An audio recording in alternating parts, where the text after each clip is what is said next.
部都係獨居長者嚟嘅。我哋兩個係獨居長者嚟嘅。多謝晒，多謝晒。身體健康，身體健康，越嚟越靚女。OK， 又賣出咗一支啦。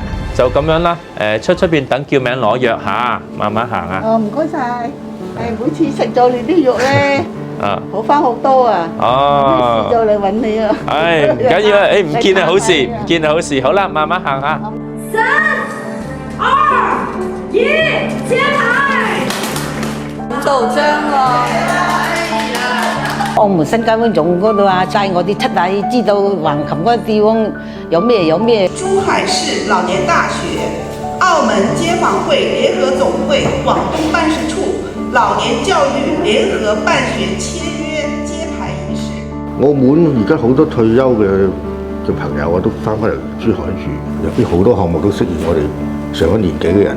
去試一試安裝呢一個。我哋方校基本上咧就係由初一開始要求學生去進行呢個編程嘅教學。喺我哋個教學上邊，好關注一樣嘢就係學生唔單止要去識用 AI， 仲要學識點樣去做 AI。咁精金方會咧，其實就成立喺1956年嘅，係我哋澳門咧最早成立嘅方會嘅其中之一個㗎。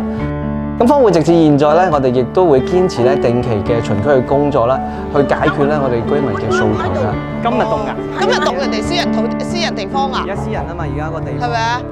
亞美打理秘魯大馬路就係而家我哋所講嘅俗稱新馬路嘅地方。咁啊，尤其是近幾年咧，我哋都會比較集中個關注喺我哋新馬路點樣可以改善我哋新馬路嘅一個經商環境。有咩需要就話我哋知咯。好差，即係同往年差人幾倍啊！呢段時間嘅經商環境咧就都唔係幾好，經濟係非常之蕭條，40幾蚊一個人先出得門口。特別我哋啲長者一個月收入幾多咧？其實喺08年，我哋係持續關注內港水浸嘅問題，就係政府已經完成咗我哋內港北嘅雨水涵水工程，咁內港南嘅雨水涵水工程咧，亦都有序咁推進。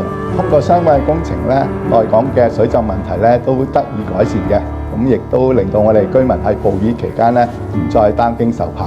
喺議會咧，我作為議員咧，亦都會咧根據呢啲嘅情況咧，推動政府咧去研究制定咧有關無障礙環境建設方面嘅一個嘅正式嘅法律，令到無障礙環境建設嘅相關嘅工作咧能夠咧係有法可依。未來啦，我哋繼續做好我哋嘅青年工作，我哋更加希望咧透過我哋嘅服務，俾大家養成到一種日常嘅報告儀式嘅啲興趣發展嘅一個體驗。區咧打造成一個相信未來咧，我哋街坊仲會喺大灣區嘅工作一定會越嚟越深入。